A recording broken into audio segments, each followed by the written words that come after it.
without hiding the art. What does that mean? And if you can, maybe can you think of any works of art that might be a good example of art that hides itself. So, with a partner, please discuss what you think this means. And if you don't know, it's okay. Yeah, it's okay. It's kind of difficult. So please discuss what do you think it means. You can discuss in Chinese. It's okay.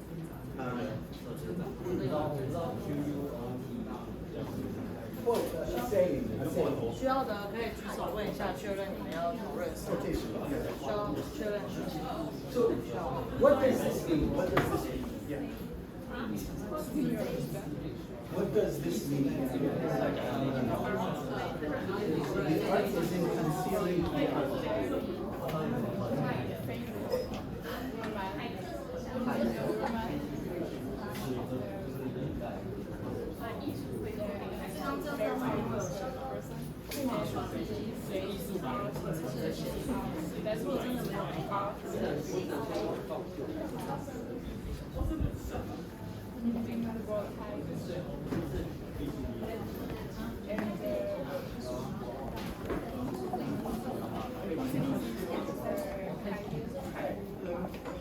Confused? Or no? Okay, good. You have an answer? No. It's okay. It's a typical saying. Because that's mysterious.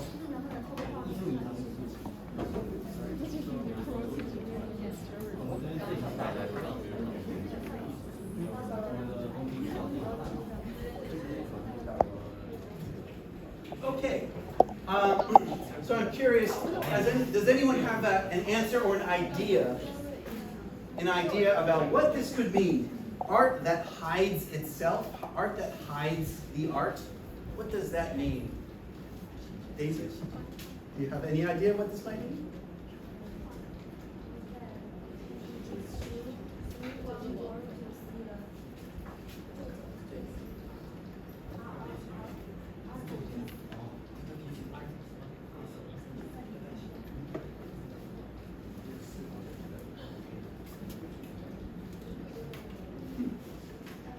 You can use.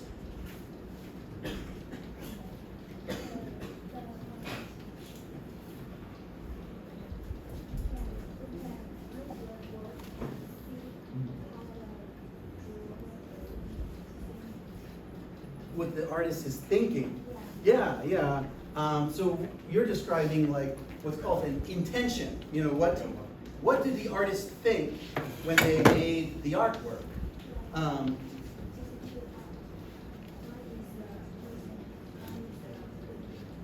Interesting. So there's two artworks. You look at a painting and you feel something, but then you also think about what did the artist think, or what did the artist feel? Good, yeah, very interesting. How about somebody else? Any other ideas of what it might mean? Oh, sorry. Yeah, very. It's interesting. How about any ideas? Yeah. No. No idea. Yeah, that's okay. Oh, to call on people? Or what? One group can get one store. One card for? For one. Oh, for both. I see. Okay, extra credit. Yay. Anyone else want to? Any idea? Yep. Okay, yeah, that's right.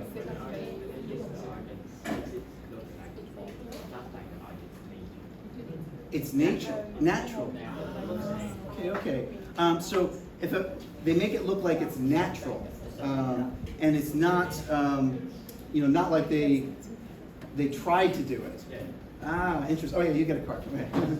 Good, very good. So when someone does something and it's natural, like it looks very real, or like they didn't try to do it, it did. It looks very natural, to them. And this can apply also to music. Somebody who's playing music it look very natural, like they're not trying to do it. It's just they're doing it very naturally. Good. Does anyone else have another idea? The art is in concealing the art, hiding the art.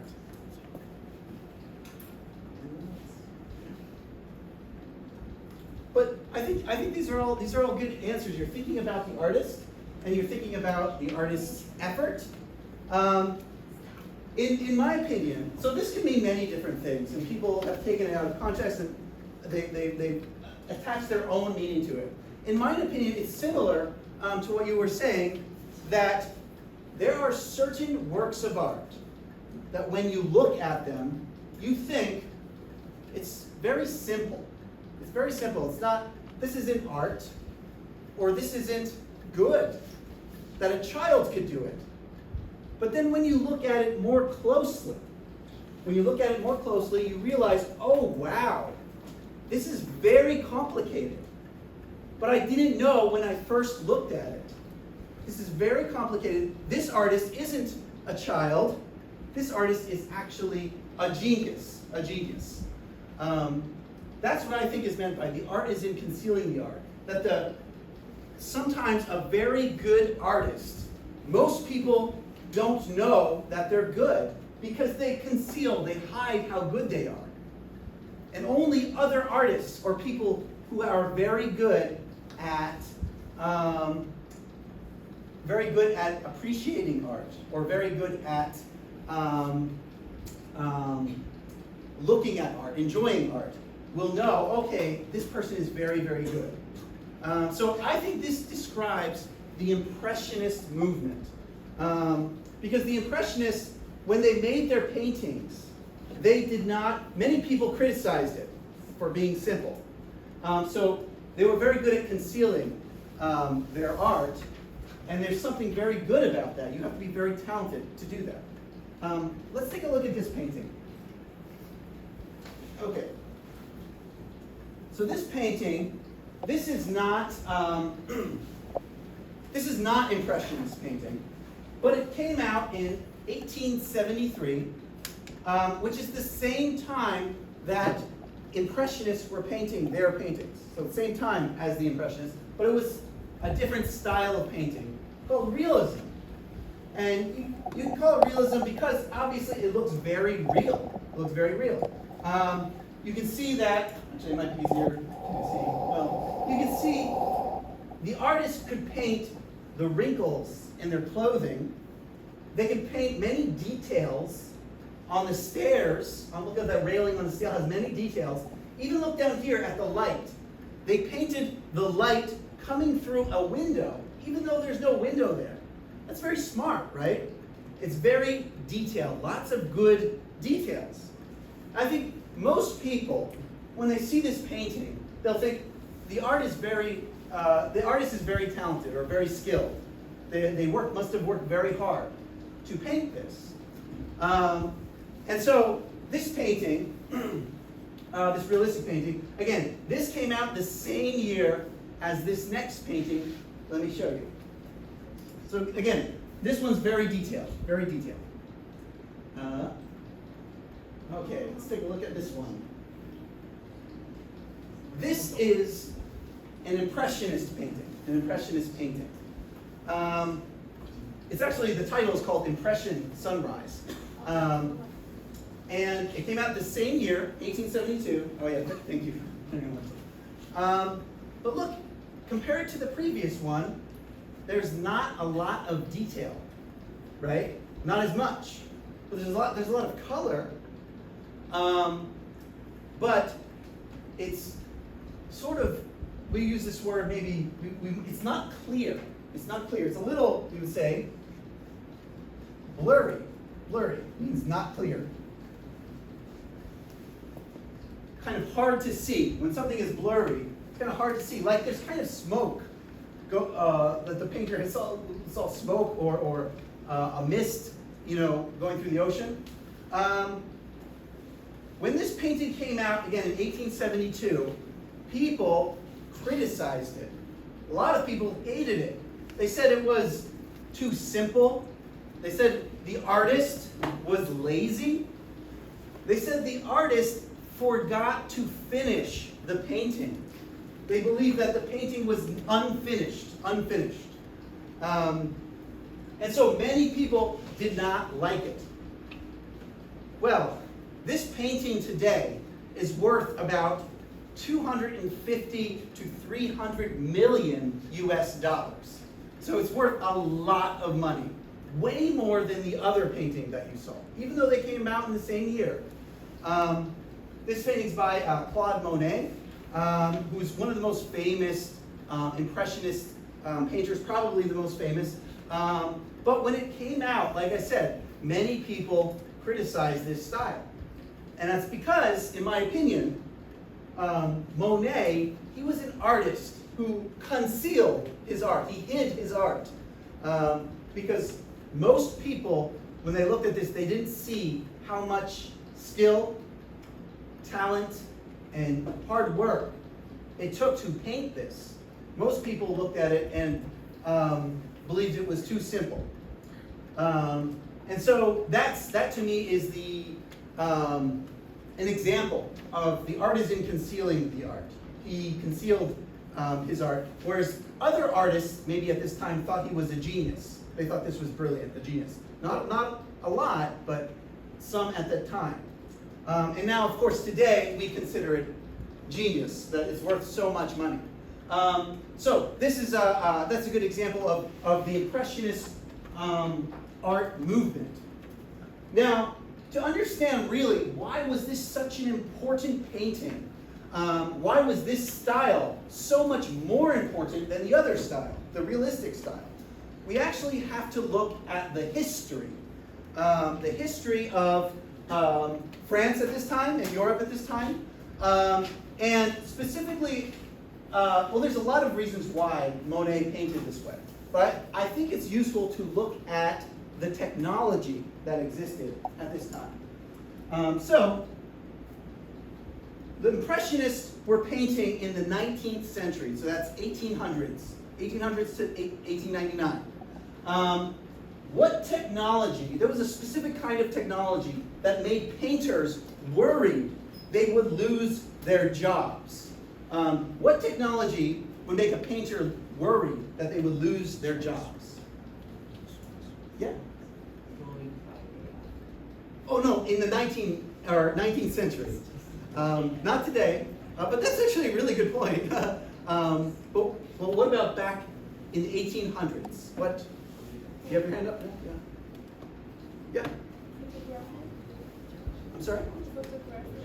Photography, exactly, very good, yeah. Photography, so,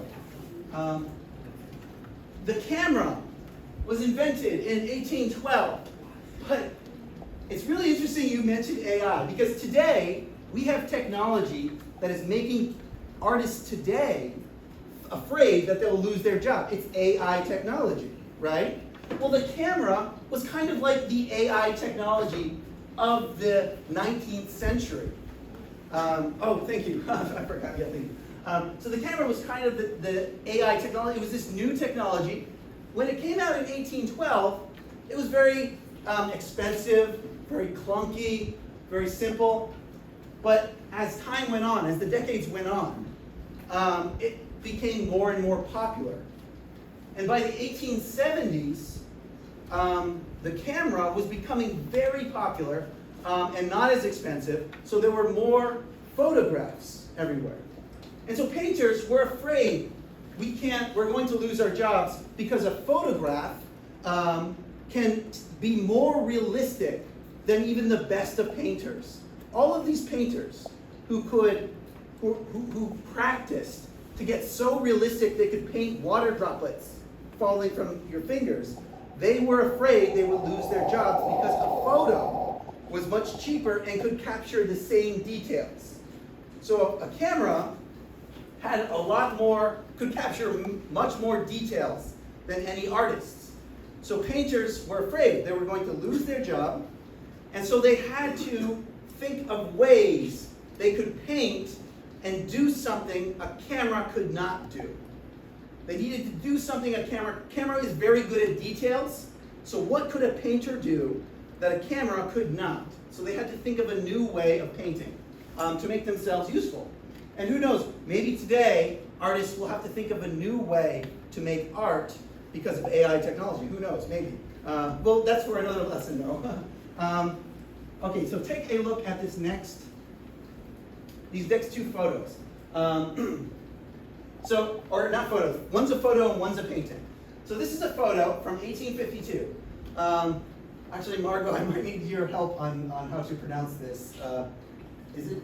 Can you see the location? Yeah.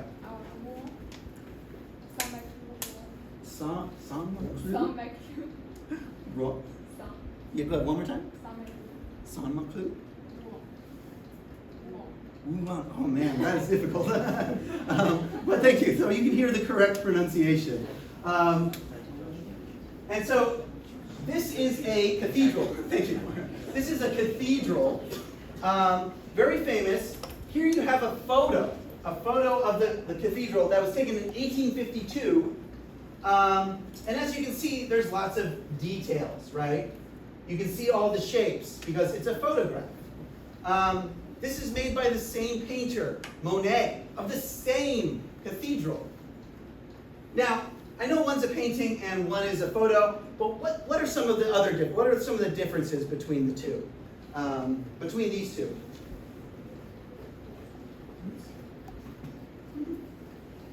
What? Yeah.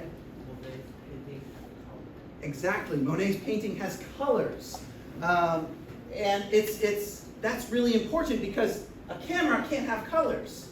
So the Impressionists wanted to make color much more important in painting than it was before. Good. What are some of the other things? What other things are different between the two? So color is a big one, right? Yes? Are you saying something? No? Yes? Your mouth, I see. How about, what's some of the other differences you see?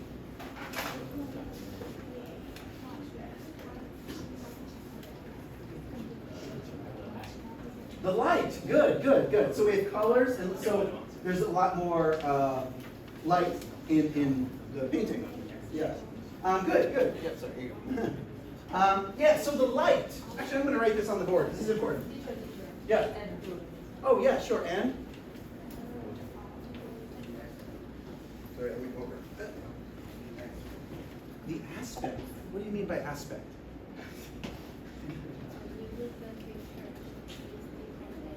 Oh, it's a different angle. Okay, yeah, good. So point of view, angle. Angle's a good word. I'm going to write these on the board, actually, because they're all going to come up. So we said color.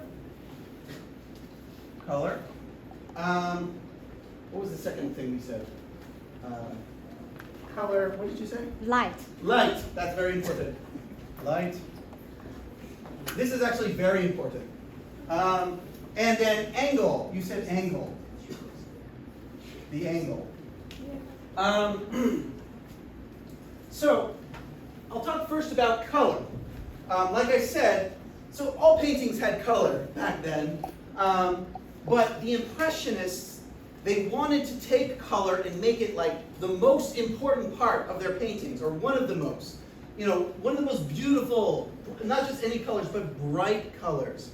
Very, bright colors, very, this is a good word, vibrant. Oops.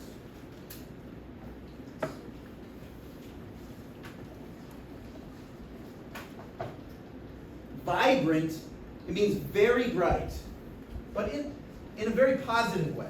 Oops.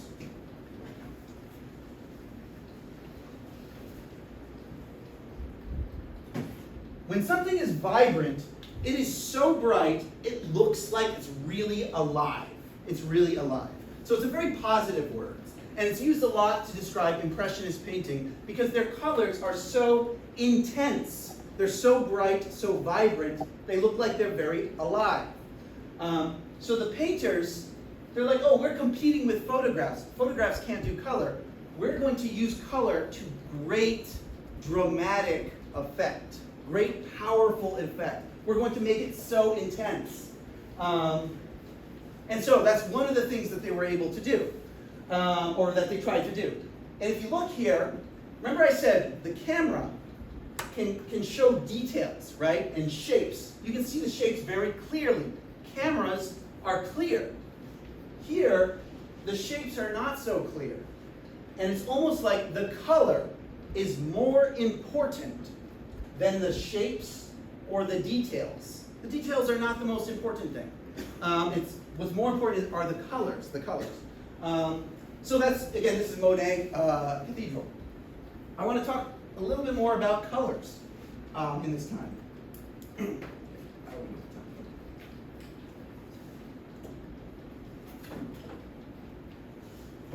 Okay, so technology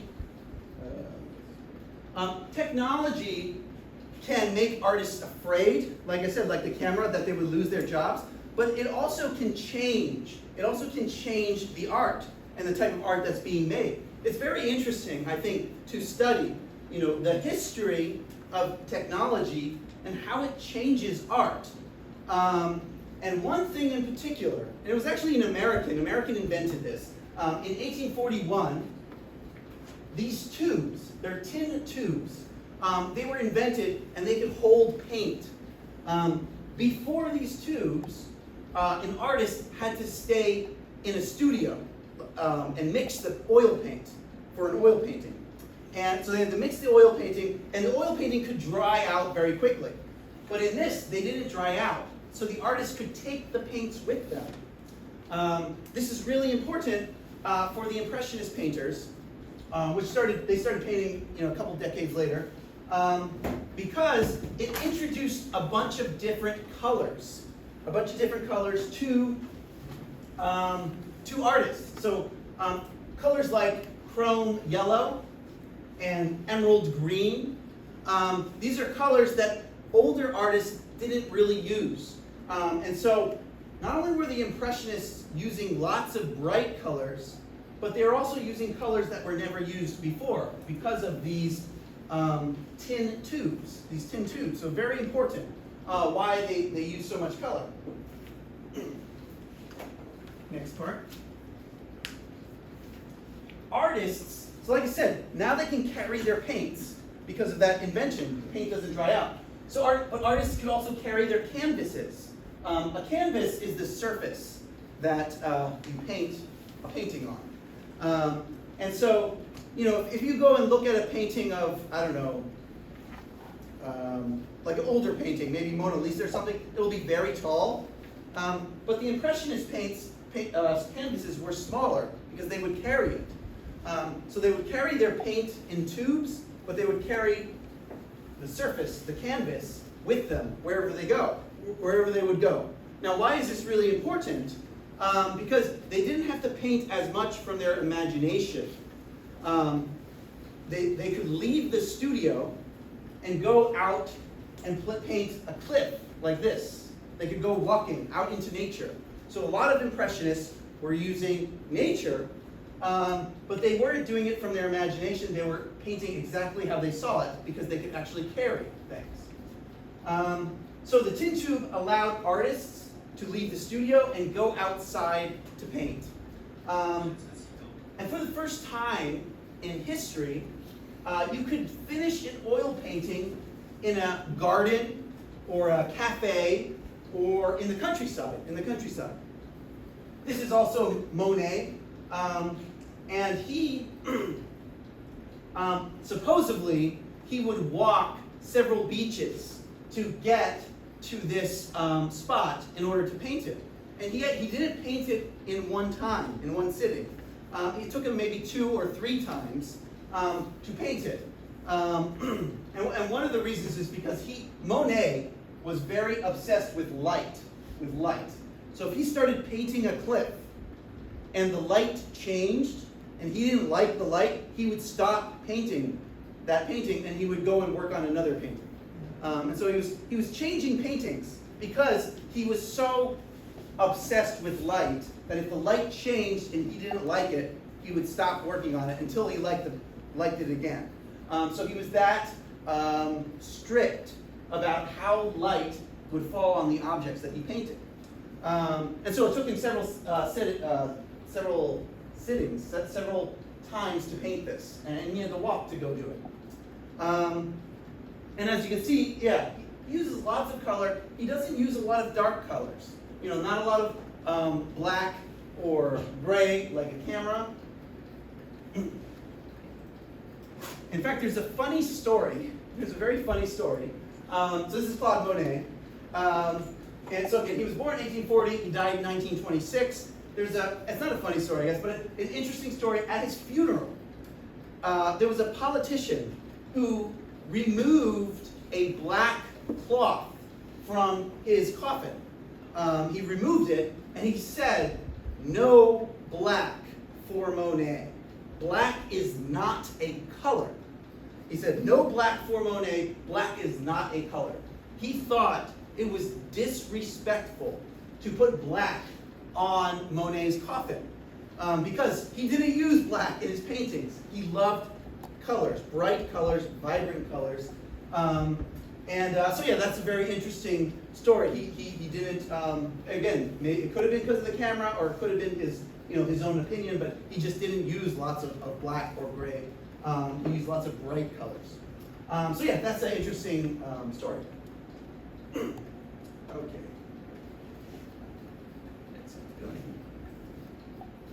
Okay, now I want to talk about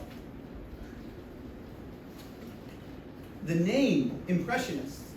Like why were they called this? Also an interesting story.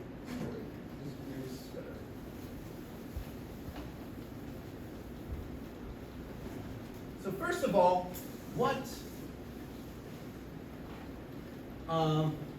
is an impression?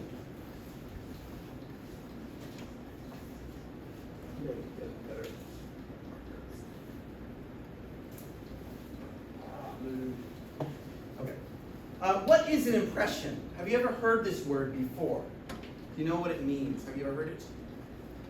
My impression of the Deadpool movie was that it was very silly. That was my impression. Do you know? Impression? Good. Yeah, very good. So impression.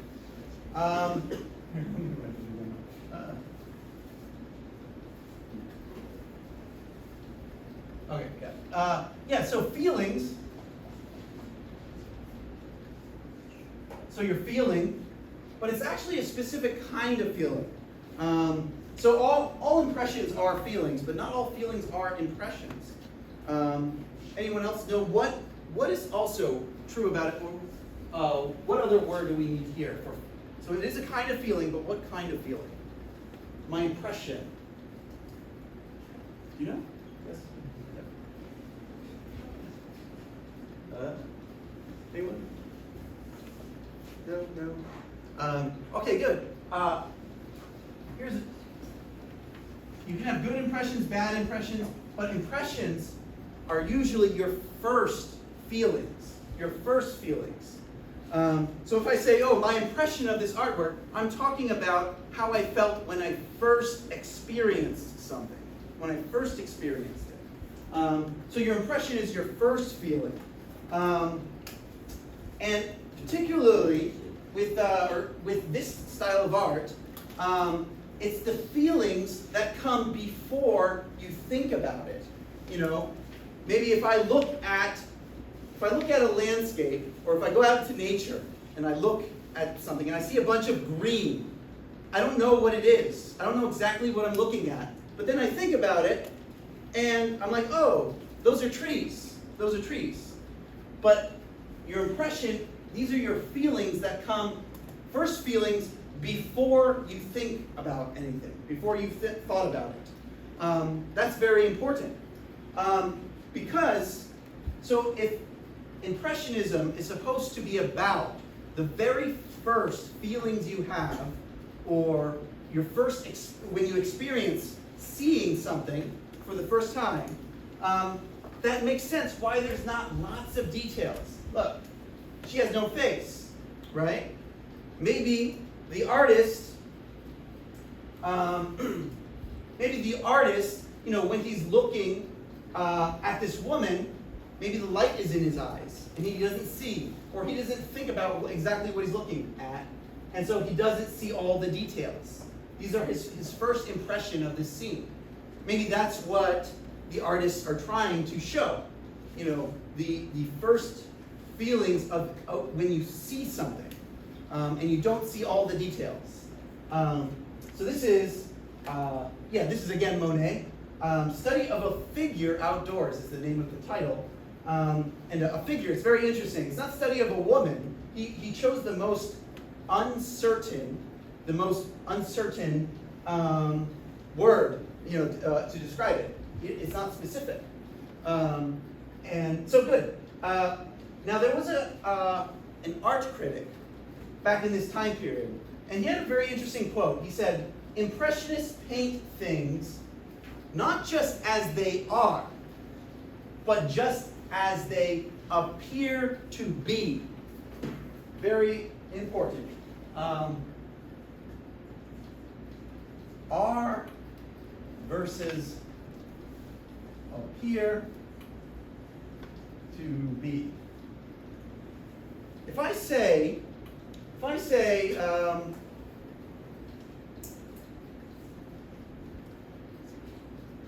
the trees are tall. How is that different than if I say, the trees appear to be tall? What's the difference between those two sentences? The trees are tall. The trees are tall versus the trees appear to be tall. What's the difference? Have you heard this phrase before? Appear to be.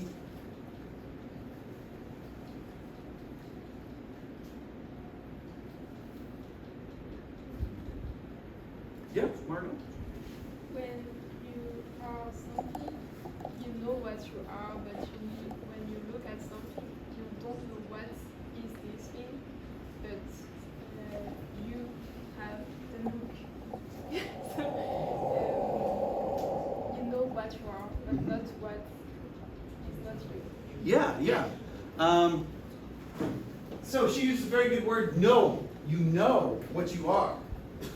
We know, if I say the trees are tall, we know they're tall. There's no uncertainty, right? We're very certain. This is very certain. We know they're tall. But if they appear to be tall, we're not so certain, right? We don't know 100%. We're maybe guessing. So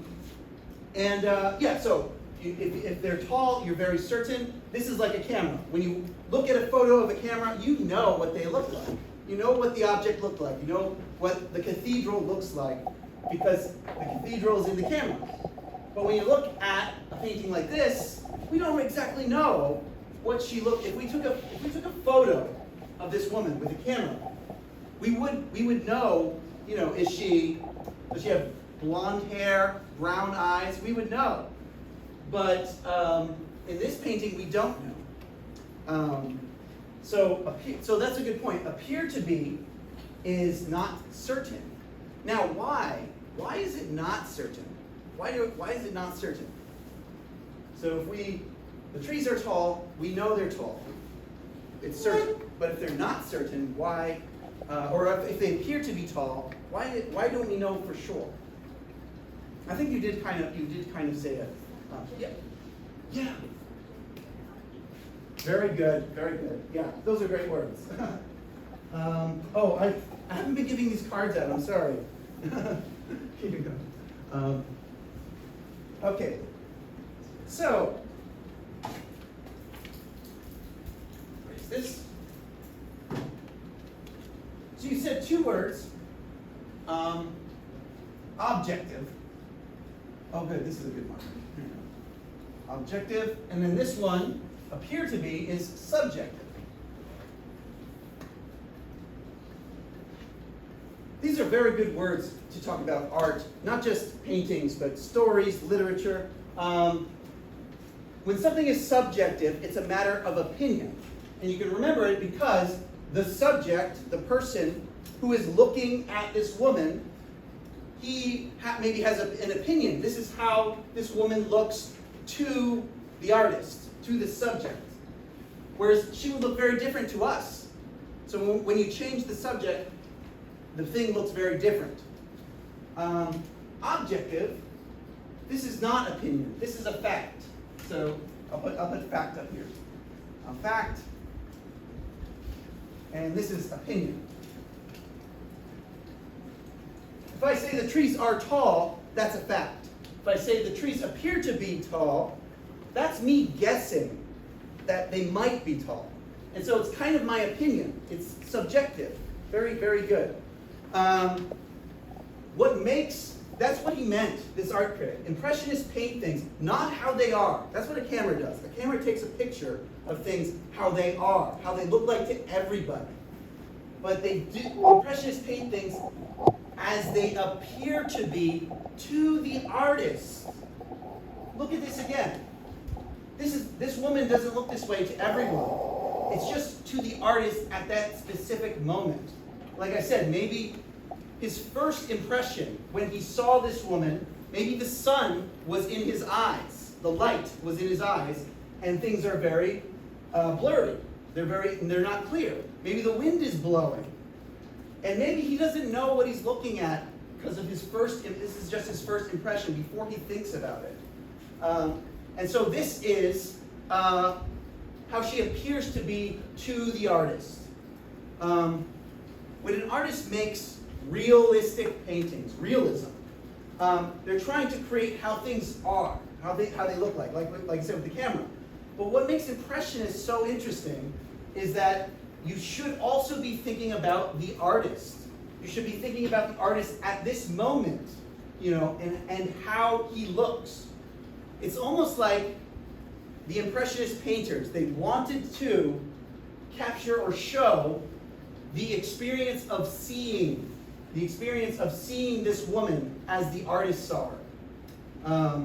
So, as they appear to be subjective, you should be thinking about the artist at this moment and how he sees her. That's just as important as who she is.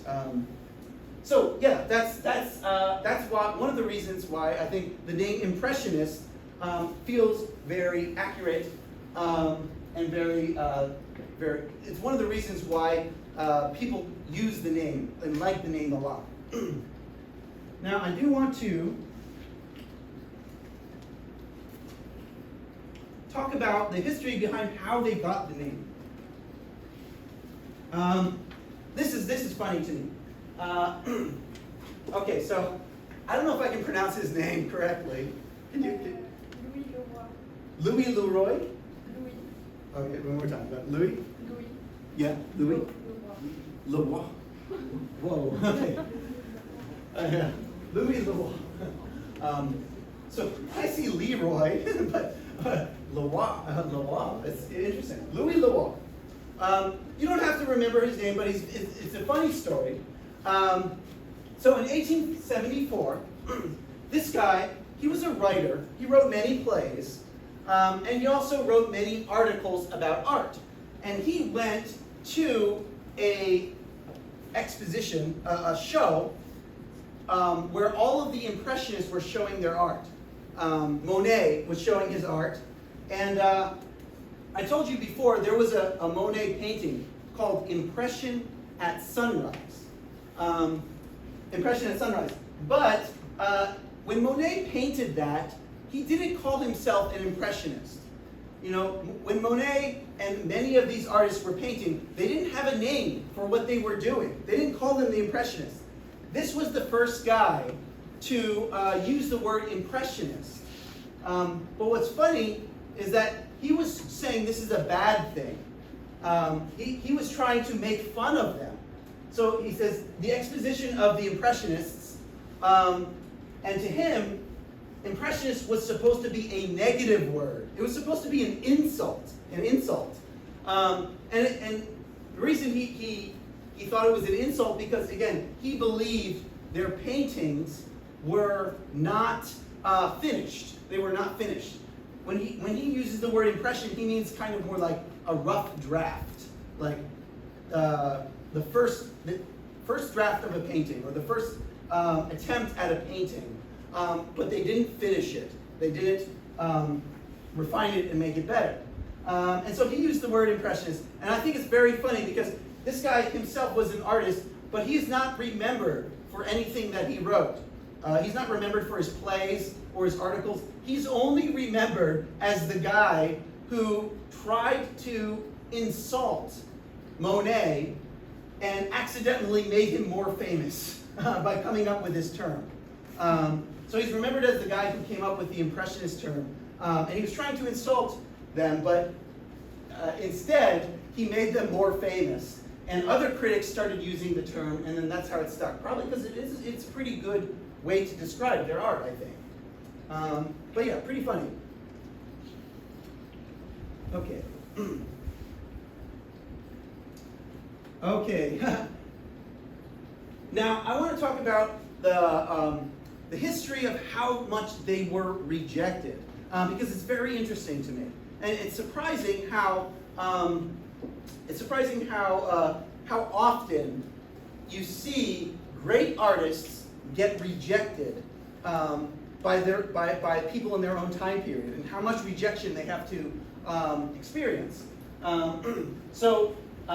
In France, in around the 1860s, there was the most famous art show in France, maybe even in Europe. This is a painting of what the art show looked like. And so they would show many, many paintings. Many artists would submit their paintings, and people would decide, so many artists would send their paintings here hoping they would get into the show. And so they would either be accepted or they would get rejected. And can you say the name of the show? Salon? Salon. One more time? Salon. Saloon. Salon. Oh, good. Saloon. How about the second part? But I think that's. Oh, it's incorrect? In French, that sounds weird. So maybe that's not. Maybe not correct. Okay. Because Salon was plus. Yeah. That's not French. So maybe that was Salon. Ah, okay. I think I made a mistake. But Saloon, okay.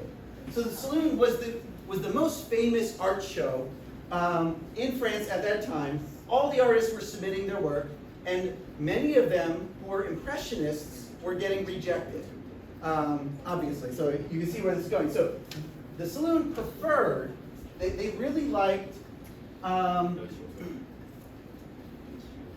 I said, realistic paintings, but not just any realistic paintings. They really liked moments in history or mythology. And so here you have like a king getting crowned.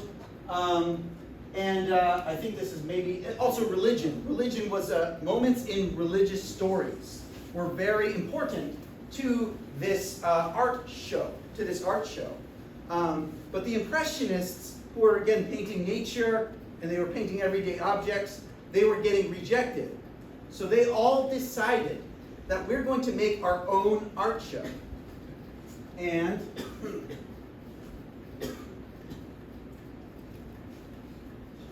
so the Impressionist artists started their own exhibition as like an art show in 1874. They didn't call themselves the Impressionists. They called themselves the Anonymous Society, right? Anonymous Society of artists, painters, and sculptors. And the word anonymous means no one knows your name. No one knows your name. So artists could submit their art, and they didn't have to have their, they didn't have to have their name on it. And the reason for this was it'll let artists really experiment with whatever they wanted. So these painters were they hated getting rejected. And so they started their own show where there were no judges and there were no rules. That's very important. There were no rules. There was no, you have to paint history or you have to paint realistically. And so anyone could just submit something that they liked. And so they started their own show, and that's, this is the show where the guy goes and calls it the exhibition of the Impressionists. The guy who makes the name Impressionist goes to this show in 1874. So really interesting that they were all getting rejected by the most famous art shows. So they decided to make their own art show. Yeah, that was in 1874. 1874. Now, so there were some other parts of Impressionist painting. So like I said, colors are very important. Light, really important, at least to Monet.